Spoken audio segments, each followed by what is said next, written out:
Mike Johnson had been dreaming about owning his perfect home for over 10 years. He worked double shifts at the construction company, saved every penny he could, and even took on weekend jobs to make his dream come true. When he finally found the house on Maple Street, he knew it was exactly what he had been looking for. The house was not the biggest or the fanciest in the neighborhood, but it had everything Mike wanted. It sat on 2 beautiful acres of land with huge oak trees that were older than his grandfather. A small creek ran through the back of the property, making peaceful sounds that helped Mike sleep better than he had in years. The front yard was perfect for his 3 rescue dogs to play, and the back had enough space for the vegetable garden he had always wanted to grow. Mike spent his first month just walking around his new property, still not believing it was really his. He would wake up early every morning, make his coffee, and sit on the back porch watching the sunrise through the trees. His dogs, Buddy, Max, and Luna, would run around the yard chasing squirrels and playing in the creek. For the first time in his adult life, Mike felt truly happy and peaceful. The neighborhood seemed like something from a perfect movie. The streets were lined with beautiful trees, and every house looked well-kept and welcoming. His neighbors would wave when they saw him working in his yard or walking his dogs. Mrs. Peterson from next door even brought him a homemade apple pie to welcome him to the neighborhood. Everything seemed too good to be true. Mike spent his weekends fixing up the house and making it feel like home. He painted the old wooden fence that surrounded his property, planted flowers along the walkway, and built a small fire pit in the backyard where he could relax after work. He also set up a workshop in the garage where he could work on his woodworking projects, something he had loved doing since high school, but never had space for in his old apartment. The best part of Mike's new life was the freedom he felt. After years of living in tiny apartments with thin walls and nosy landlords, he finally had his own space where he could do whatever he wanted. He could play music without worrying about bothering neighbors. His dogs could bark and run around without getting complaints. He could park his work truck in his own driveway instead of searching for street parking every night. Mike's work truck was nothing special, just a regular pickup truck with his construction company's name painted on the sides. It was clean, quiet, and much smaller than many of the SUVs and luxury cars his neighbors drove. Mike was proud of his truck because it represented all the hard work he had done to afford his dream home.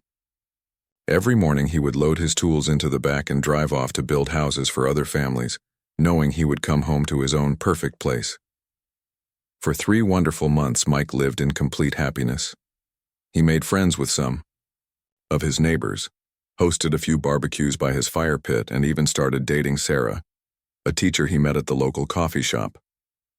Life was going exactly the way he had always hoped it would, but Mike's perfect world was about to be destroyed by someone he had never even met. Linda Patterson lived in the biggest house on Maple Street, right at the corner where everyone had to drive past her perfectly manicured lawn every day.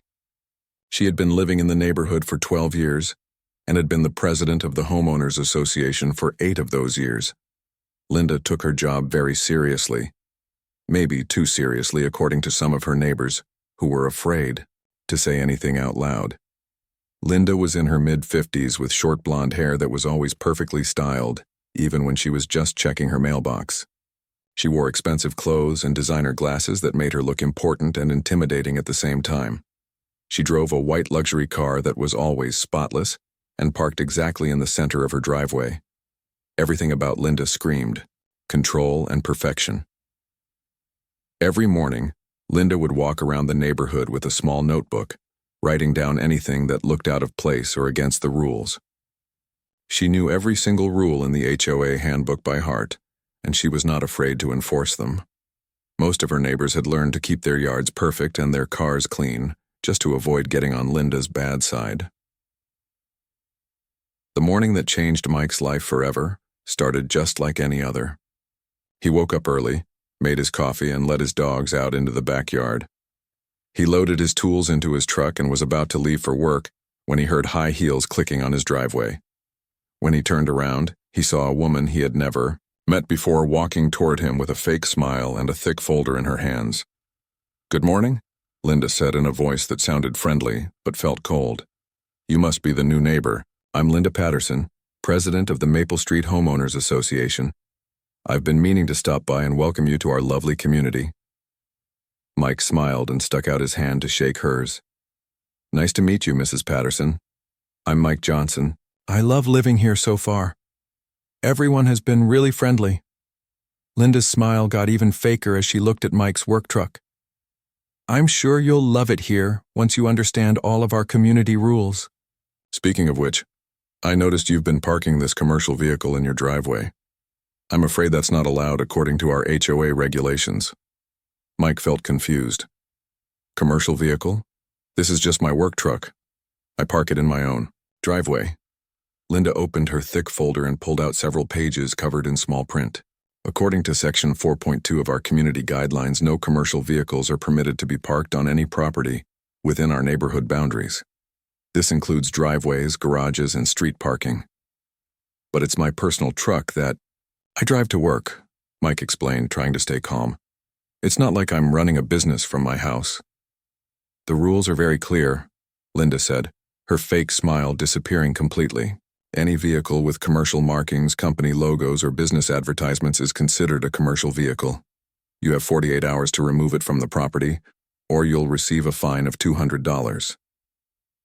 Mike could not believe what he was hearing. Are you serious?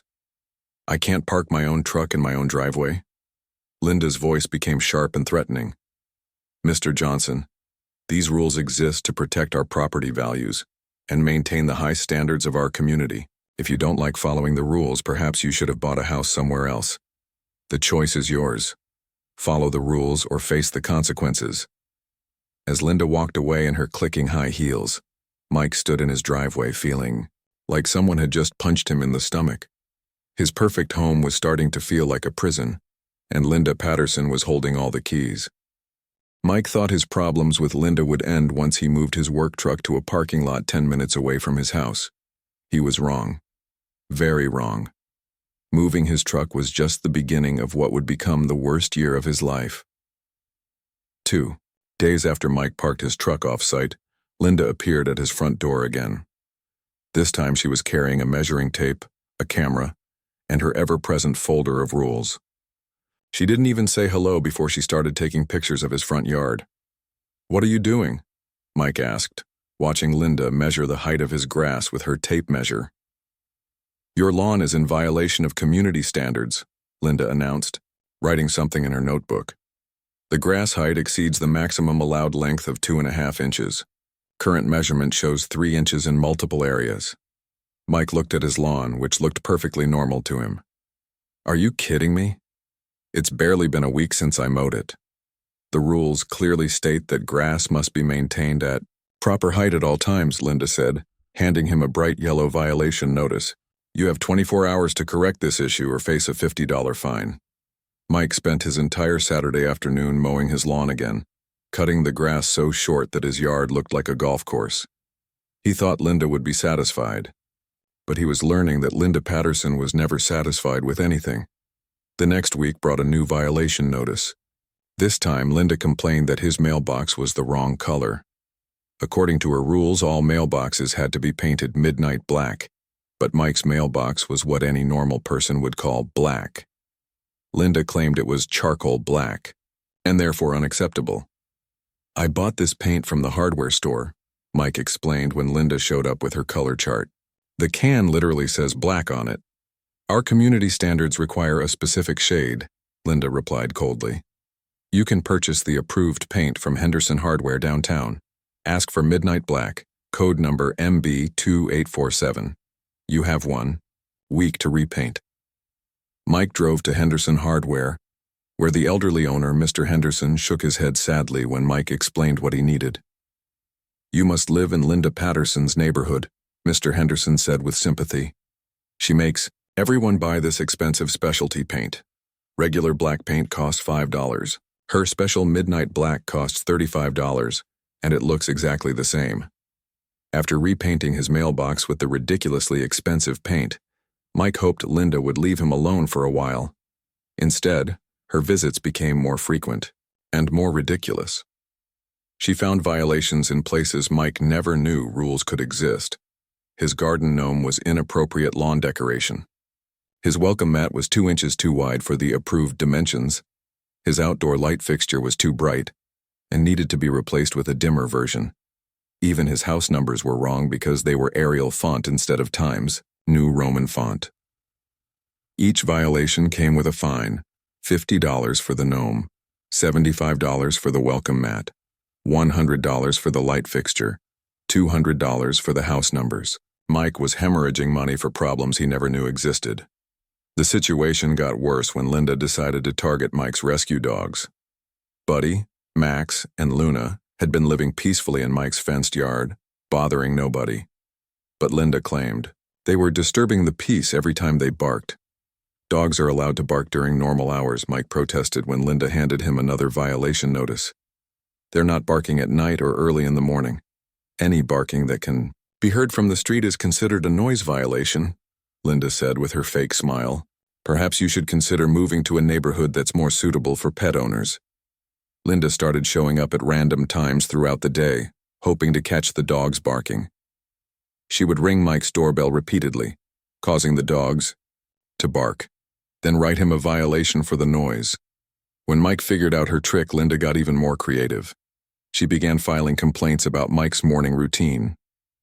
According to Linda, drinking coffee on his back porch at 7 in the morning violated quiet hours. His weekend woodworking in his garage was inappropriate noise, even though he only worked during normal daytime hours. Even using his fire pit on Saturday evenings became a problem because Linda claimed the smoke bothered her allergies. Mike tried going to the monthly HOA meetings to voice his concerns, but Linda controlled every discussion like a dictator. She sat at the head of the table with her loyal supporters, Mrs. Williams and Mr. Foster, who agreed with everything she said. The other neighbors sat quietly, too afraid to speak up against Linda's decisions. "Mr. Johnson, you seem to have trouble following simple community guidelines," Linda announced at Mike's first meeting. "Perhaps you need to review the handbook more carefully." "I've read the handbook," Mike replied, trying to stay calm. "Half of these rules aren't even in there." Linda's eyes got cold and dangerous. "Are you questioning my authority as HOA president? Because I can assure you that all rules are properly documented and legally binding." Mike looked around the room, hoping other neighbors would support him, but everyone avoided eye contact. He realized that Linda had been terrorizing people for so long that they were all too scared to stand up to her. After the meeting, an older neighbor named Mrs. Chen quietly approached Mike in the parking lot. "Be careful," she whispered, looking around nervously. "Linda forced me to remove my rose garden last year. She said the colors were too bright for the neighborhood standards. I spent 20 years growing those roses." Mike learned that Linda had been destroying lives in the neighborhood for years. The Johnson family had been forced to paint their house a boring beige color because Linda didn't like their cheerful yellow. Mr. Rodriguez had to remove his children's swing set because it was inappropriate recreational equipment. Every family had stories of Linda's harassment. The final straw came when Linda announced a special neighborhood assessment. Every homeowner would have to pay $5,000 for community improvements. Mike discovered that most of this money would go toward landscaping around Linda's house and installing security cameras that would help her spy on everyone's activities. Mike sat in his living room that night, surrounded by violation notices and bills he couldn't afford to pay. His dream home had become a nightmare, and Linda Patterson was the monster making his life miserable. He looked at his 3 dogs sleeping peacefully on the couch and made a decision that would change everything. Linda Patterson had picked the wrong person to mess with. Mike had spent years working construction, solving problems and building things from nothing. Now he was going to build something special, a plan to destroy Linda's reign of terror once and for all. Mike had always been a problem solver. At his construction job, when something went wrong, he didn't panic or give up. He would step back, study the problem, and find a way to fix it. Now he decided to treat Linda Patterson like any other problem that needed solving. Instead of paying Linda's latest round of fines, Mike drove to the public library after work. He had never been much of a reader, but he was determined to learn everything he could about HOA laws and homeowner rights. The librarian, Mrs. Garcia, was happy to help him find books about property law and legal rights. "Having trouble with your homeowners association?" Mrs. Garcia asked kindly when she saw the pile of law books Mike was checking out. You could say that, Mike replied with a tired smile. The president seems to think she owns the whole neighborhood. Mrs. Garcia nodded knowingly. You're not the first person to come here looking for help with Linda Patterson. She's made a lot of enemies over the years. Mike spent every evening at the library for 2 weeks, reading everything he could find about HOA regulations. What he discovered made him angry and hopeful at the same time.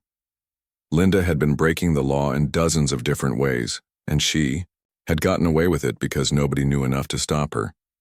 The first major discovery was about HOA meetings. According to state law, all homeowners had to receive written notice at least 7 days before any meeting. Linda had been sending out notices just 2 days in advance, making it impossible for working people to arrange their schedules to attend. This meant that most of her rule changes and fee increases were completely illegal. Mike also learned that HOA presidents couldn't just make up new rules whenever they felt like it. Any new regulation had to be voted on by all homeowners, not just Linda's small group of supporters. Looking back through his notes, Mike realized that almost every rule Linda had used against him had been created illegally. The biggest shock came when Mike discovered how HOA money was supposed to be handled. According to the law, all fees and fines had to go into a special community account that was monitored by an independent accountant. The HOA president was supposed to provide detailed financial reports to all homeowners every 3 months.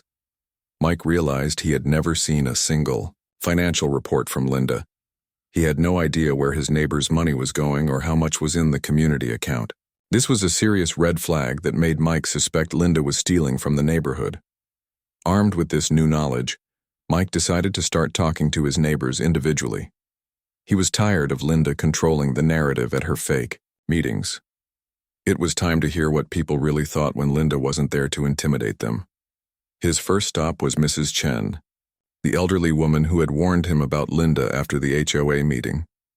Mrs. Chen invited Mike in for tea and told him her story about the rose garden that Linda had forced her to destroy. I planted those roses when my husband was still alive, Mrs. Chen said sadly.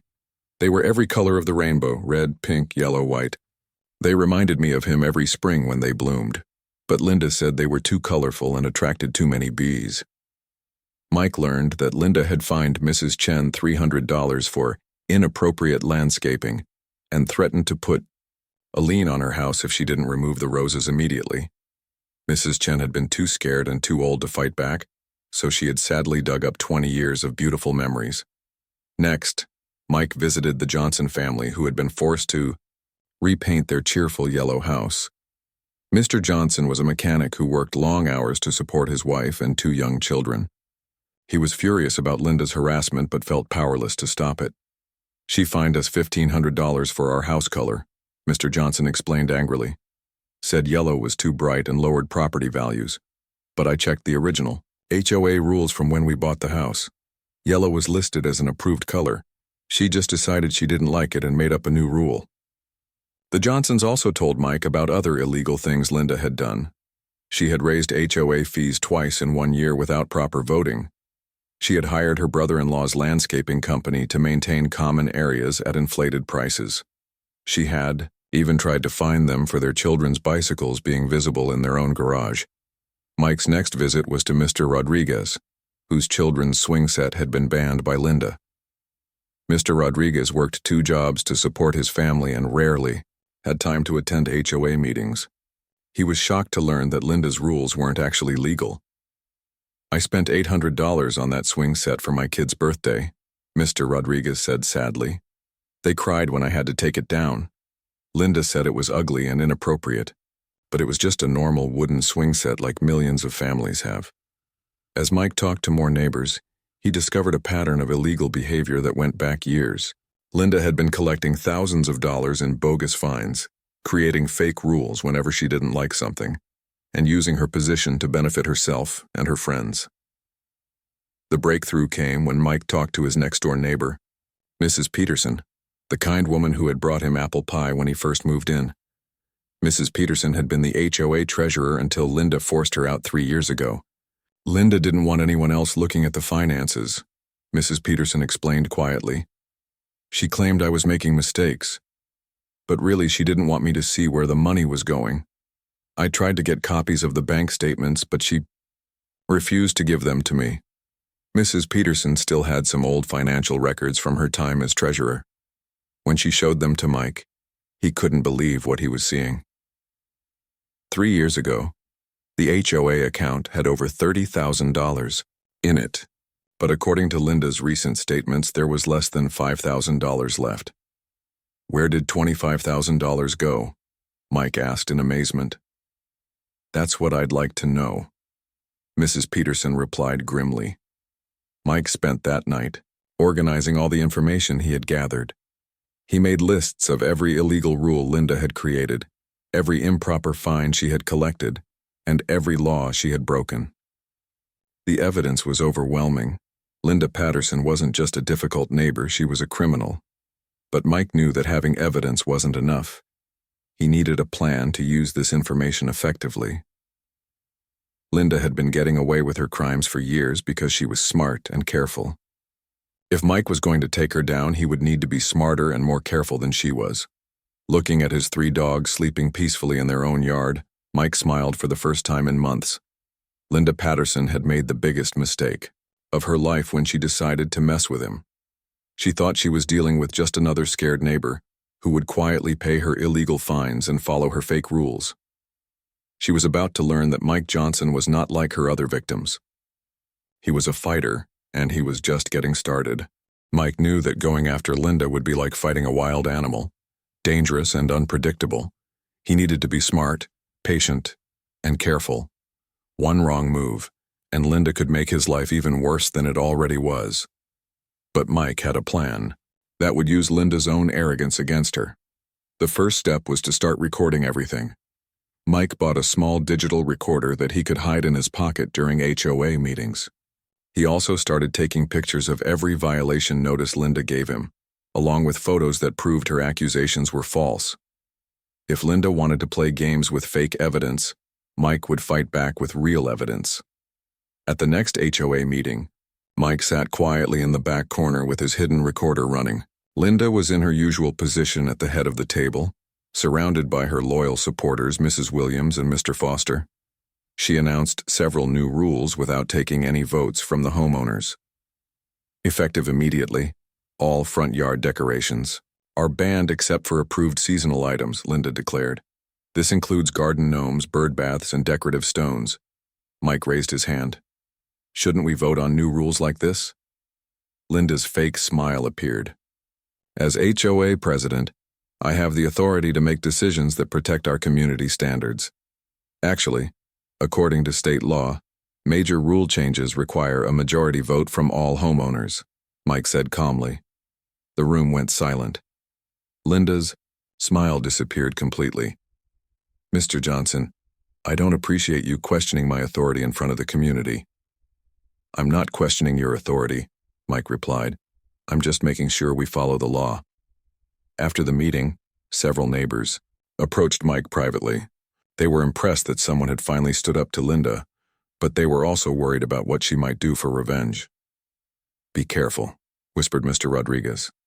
Linda doesn't like it when people challenge her. She'll come after you even harder now. Mike was ready for Linda's revenge. In fact, he was counting on it. The angrier and more desperate Linda became, the more mistakes she would make, and Mike would be there to document every single one. Linda's counterattack came within a week.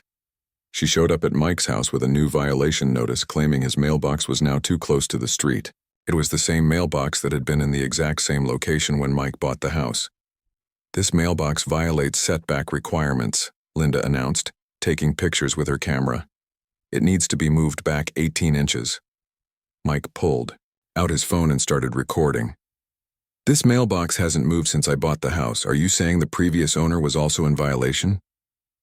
Previous violations don't excuse current violations, Linda snapped, clearly annoyed that Mike was recording her. So you're admitting there were previous violations that you ignored? Mike asked with a smile. Linda realized she had just trapped herself in her own logic. If the mailbox was wrong now, why hadn't she cited the previous owner? The answer was simple. The mailbox wasn't actually in violation of anything. Linda was just making up rules to harass Mike. Mike's second trap came when Linda tried to fine him for his dogs barking during quiet hours. Mike had installed a security camera system that recorded both video and audio around his property. When Linda claimed his dogs were barking at 6 in the morning, Mike had video proof that his dogs were sleeping peacefully in the house at that time. "Here's the footage from yesterday morning," Mike said at the next HOA meeting, showing the video on his laptop. "As you can see, my dogs were inside and quiet at 6 a.m. when Linda filed her noise complaint." Linda's face turned red with embarrassment and anger. "Security cameras are not allowed without HOA approval," she sputtered. "Actually, homeowners have the legal right to install security cameras on their own property," Mike replied calmly. "It's protected under state privacy laws." While Mike was setting public traps for Linda at HOA meetings, he was also working behind the scenes to build his case. He had contacted a lawyer named Sarah Martinez, who specialized in HOA disputes and property rights. Sarah was excited to take on Linda's case because she had been looking for a perfect example of HOA abuse. "This is one of the worst cases I've ever seen," Sarah told Mike after reviewing all his evidence. "Linda has violated so many laws that we could probably file both civil and criminal charges against her." Sarah helped Mike file formal complaints with the state attorney general's office about Linda's financial crimes. They also submitted a detailed report to the county prosecutor about the missing HOA funds. The wheels of justice moved slowly, but they were definitely starting to turn. Meanwhile, Mike was organizing his neighbors into a real opposition group. He created a private email list and started sharing information about their legal rights. He taught them how to document Linda's harassment and how to challenge her fake rules. Mrs. Chen was the first to fight back. When Linda tried to fine her for planting new flowers, Mrs. Chen politely refused to pay and demanded to see the specific rule that banned her colorful daisies. When Linda couldn't provide a legitimate rule, Mrs. Chen told her to leave her property and never come back. The Johnson family followed Mrs. Chen's example. When Linda tried to force them to remove their children's chalk art from their own driveway, Mr. Johnson laughed in her face and told her to call the police if she thought sidewalk chalk was a crime. Mike's favorite trap was also the simplest. 1. He had discovered that Linda's own property had multiple violations that she had been ignoring for years. Her fence was 6 inches too tall according to the original HOA rules. Her garden shed had been built without the proper permits that she required everyone else to get. Most importantly, Linda had been parking her luxury SUV in violation of the same setback rules she had been enforcing against others. At the next HOA meeting, Mike stood up with his folder full of evidence and his phone ready to record. "Before we discuss any new business," Mike announced, "I'd like to file some violation notices against properties that aren't following community standards." Linda looked confused. "What properties?" Mike smiled and pulled out official violation notices that he had created using Linda's own forms. "I'm filing noise complaints against 1247 Maple Street for excessive lawnmower use during quiet hours. I'm filing a setback violation against the same address for improper vehicle parking. And I'm filing an unpermitted structure complaint for the garden shed that was built without HOA approval." The room went dead silent as everyone realized that Mike was filing complaints against Linda's own house. Linda's face went through several different colors before settling on bright purple. "You can't file complaints against me," Linda sputtered. "I'm the HOA president." "Actually," Mike said with his biggest smile, "the rules apply to everyone equally. That's what you've been telling me for months." Linda had walked straight into Mike's trap, and now she was caught like a rat with nowhere to run. The moment Mike filed violation notices against Linda's own property, something shifted in the room. The neighbors who had been silently watching Linda terrorize people for years suddenly realized that she wasn't as powerful as she pretended to be. Her perfect mask of control was finally cracking, and everyone could see the desperate woman underneath. Linda tried to maintain her authority, but her voice was shaking with rage. "This is ridiculous. I'm not going to sit here and listen to false accusations from someone who clearly doesn't understand how this community works." Mike stood up calmly, still recording everything on his phone. "Mrs. Patterson, I measured your fence yesterday. It's 6 inches taller than the maximum height allowed in the original HOA documents. I also checked with the city planning office. There's no permit on file for your garden shed, which violates the same building rules you've been enforcing against everyone else. That's different, Linda snapped. Those structures were here when I bought the house. Actually, I talked to Mrs. Peterson, who used to be the treasurer, Mike replied with a smile. She remembers when you built that shed 3 years ago. She also remembers when you raised your fence height 2 years ago because you didn't like looking at Mr. Rodriguez's backyard. Linda's face went from purple to white as she realized that Mike had been investigating her background thoroughly. She looked around the room for support from her usual allies, but even Mrs. Williams and Mr. Foster were staring at her with surprised expressions. Furthermore, Mike continued, I've documented 17 different violations of state HOA laws that you've committed over the past 4 years. My lawyer has filed formal complaints with the state attorney general's office, and they're very interested in your financial management practices. The word lawyer hit Linda like a punch to the stomach. For years, she had threatened other people with legal action, knowing they couldn't afford to fight back. Now the tables were turned, and she was the one facing real legal consequences. After the meeting, Linda tried one last desperate attempt to maintain control. She sent violation notices to everyone who had spoken up during the meeting, fining them for disruptive behavior and disrespecting HOA authority. But her threats had lost all their power. The neighbors simply ignored the fake fines and forwarded copies to Mike's lawyer. The real fireworks started 2 weeks later when the state investigators arrived at Linda's door. They had found evidence of financial fraud, illegal fee collection, and violation of multiple HOA laws. Linda had been depositing community funds into her personal bank account and using the money for her own expenses.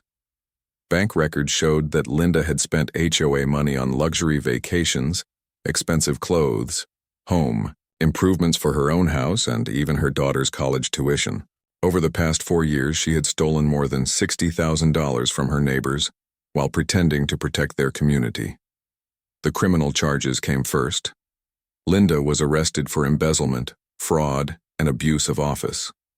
The local newspaper ran a front-page story about the HOA president who stole Christmas, a reference to how Linda had used community Christmas decoration funds to buy herself a new car. Mike felt no joy watching Linda get arrested, but he felt deep satisfaction, knowing that justice was finally being served. All the neighbors she had terrorized over the years gathered in the street to watch as she was led away in handcuffs, her perfect makeup running down her face as she cried. The civil lawsuit that followed was even more devastating for Linda. Mike's lawyer filed a class action case on behalf of all the homeowners Linda had illegally fined over the years. The court ordered Linda to repay every bogus fine she had collected, plus interest and punitive damages for the emotional distress she had caused. Mrs. Chen got her money back for the roses Linda had forced her to destroy. The Johnson family was compensated for having to repaint their house and for all the illegal fines Linda had collected. Mr. Rodriguez received damages for his children's swing set and years of harassment.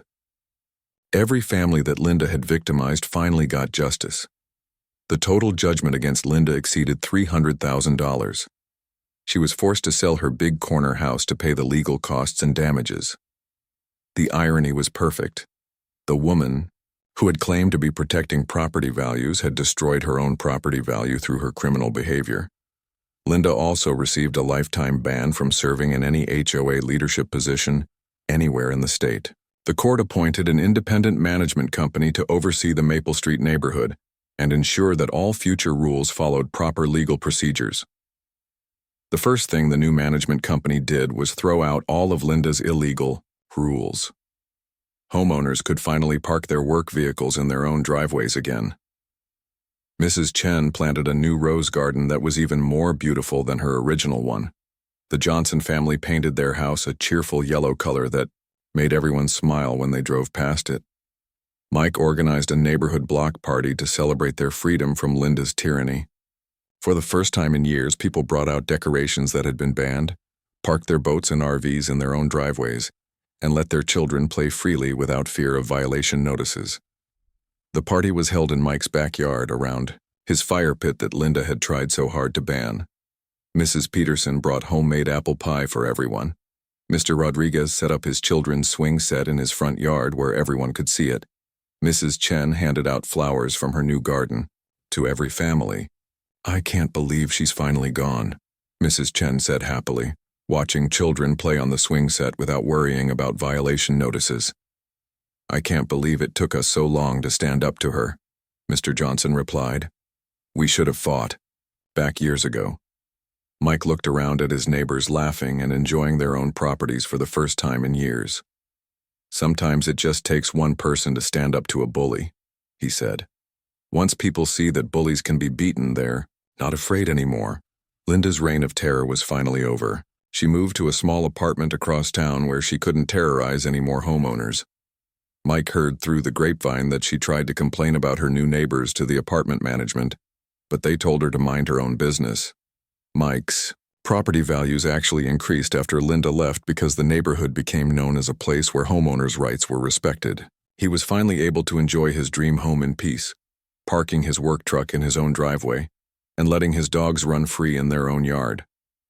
The experience taught Mike that sometimes the best way to deal with a bully is to use their own weapons against them.